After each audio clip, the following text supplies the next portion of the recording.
বারুইপুরে শুভেন্দু অধিকারীর road show, অন্যদিকে পাল্টা আসরে তৃণমূল কংগ্রেসও। আপনারা জানেন যে 3:15 নাগাদ কিন্তু বিধানসভা থেকে বারুইপুরে যাবেন শুভেন্দু অধিকারী। অন্যদিকে তৃণমূল কংগ্রেসের যে মিছিল, সেই মিছিল কিন্তু এই শুভেন্দু অধিকারীর যে রাস্তা দিয়ে রোড শো হবার কথা রয়েছে, সেই রাস্তা দিয়ে কিন্তু তৃণমূল কংগ্রেসের মিছিলের অনুমতি ইতিমধ্যেই পুলিশ দিয়ে দিয়েছে। দুপুর 1টা থেকে 3টে পর্যন্ত তৃণমূল কংগ্রেসকে সভার অনুমতি দিয়েছে পুলিশ। অর্থাৎ কিনা একই রাস্তার মধ্যে দুখানা মিছিল, একদিকে মিছিল এবং রোড শো।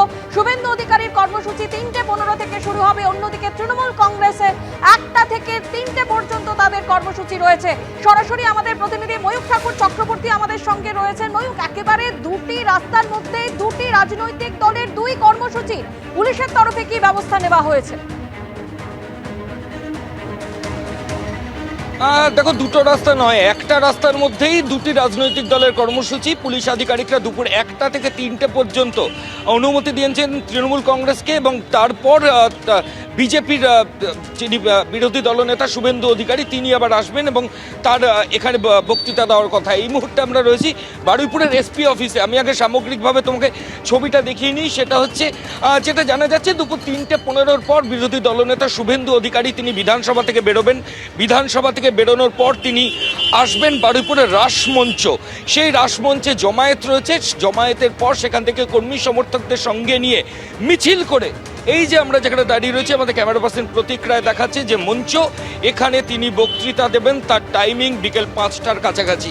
বিজেপির যারা কর্মী সমর্থক, এখানকার যারা লিডারশিপ, তারা ইতিমধ্যেই চলে এসেছেন এবং মঞ্চ তৈরির কাজ পুরোদমে শেষ। 4:30 কিছু পরেই এখানে শুভেন্দু অধিকারী পৌঁছানোর কথা মিছিল নিয়ে, এবং তার পরবর্তী ক্ষেত্রে এখানে বিরোধী দলনেতার বক্তৃতা দেওয়ার কথা।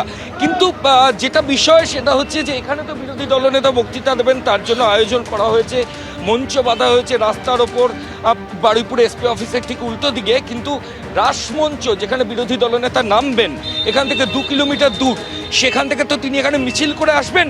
এই যে তার লাইন অফ রুট, তিনি যে আসবেন যে রাস্তা, সেখানে তৃণমূল কংগ্রেসের তরফ থেকে দুটো সভামঞ্চ করা হয়েছে, এবং এই দুটো সভামঞ্চই কিন্তু বারুইপুর পুলিশ ডিস্ট্রিক্টের অনুমতি নিয়ে করা হয়েছে। পুলিশ আধিকারিকরা বলছেন দুপুর 1টা থেকে 3টে পর্যন্ত তৃণমূল ওখানে রাজনৈতিক কর্মসূচি করার অনুমতি পেয়েছে। 3টের পর কিন্তু আর পারমিশন নেই। অন্যদিকে 3:15 সময় আবার শুভেন্দু অধিকারী তিনি অ্যাসেম্বলি থেকে বেরিয়ে বারুইপুর রাসমঞ্চে আসবেন, যেখান থেকে মিছিল করে তার এই সভামঞ্চের দিকে আসার কথা।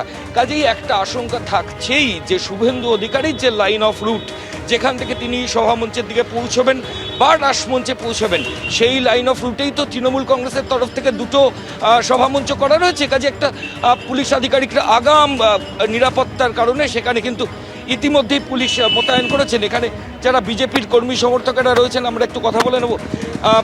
3:15 নাগাদ বিরোধী দলনেতা তিনি বিধানসভা থেকে বেরোতে পারেন।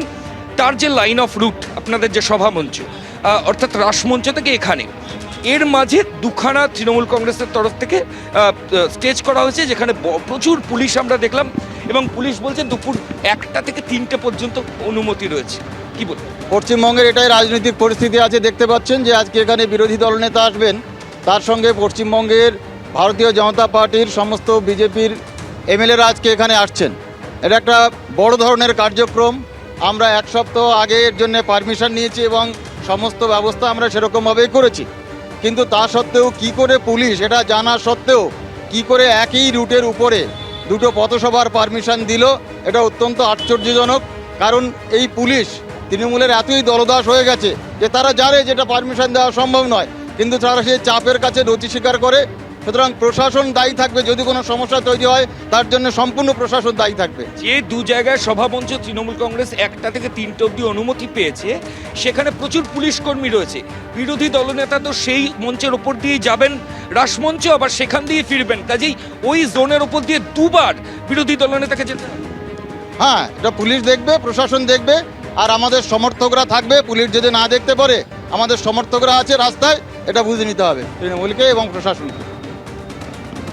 এবার বিজেপির কর্মী একজন এখানকার কার্যকর্তার সঙ্গে আমরা কথা বলছিলাম, তিনি যেমনটা একটা প্রচ্ছন্ন হুঁশিয়ারি দিলেন যে পুলিশ যদি কিছু না করে, সেক্ষেত্রে বিজেপির যারা সদস্যরা রয়েছে তারা কিন্তু বুঝে নেবে। কিন্তু যে পরিস্থিতি বারুইপুরে এই মুহূর্তে তৈরি হয়েছে, আমরা এই যে রাস্তা প্রতীক দেখাচ্ছে। এই রাস্তা থেকে 2 কিলোমিটার দূরেই বারুইপুর রাসমঞ্চ, দেখো দুদিকে বিজেপির দলীয় পতাকা সেগুলো রয়েছে এবং র্যাপিড অ্যাকশন ফোর্সের যারা বাহিনী, র্যাফের অফিসারদের রাস্তায় দেখতে পাচ্ছি। বারুইপুর পুলিশ ডিস্ট্রিক্টের সিনিয়র অফিসার তারা ক্রমাগত টহল দিচ্ছেন। একটা অন্যরকম ছবি আজকে কিন্তু বারুইপুর শহরে। প্রচুর পুলিশ, রাজনৈতিক দলের পতাকা, বিরোধী দলনেতা তিনি মিছিল করে আসবেন, আবার তিনি যে রাস্তায় মিছিল করছেন সেইখানেই শাসক দল তারা দুটো সভামঞ্চ বানিয়েছেন, যার দুপুরে 1টা থেকে 3টে পর্যন্ত পুলিশ আধিকারিকরা অনুমতি দিয়েছেন। এসপি বারুইপুর পুলিশ ডিস্ট্রিক্ট তার যে অফিস, তার অফিসের সামনেই কিন্তু এই সভামঞ্চ শুভেন্দু অধিকারীর। এখন যেটা দেখার যে দুপুর 3টের পর বিধানসভা থেকে বেরোনোর পর শুভেন্দু অধিকারী কোথা থেকে মিছিল শুরু করেন, রাসমঞ্চ থেকে তিনি শান্তিপূর্ণভাবে এই অবধি পরিস্থিতি তৈরি হয় কিনা, পুলিশ আধিকারিকরা গোটা বিষয়টা কিভাবে নিয়ন্ত্রণ করে, এই গোটা বিষয়গুলোর উপর কিন্তু আমাদের নজর থাকবে। ধন্যবাদ ময়ূর।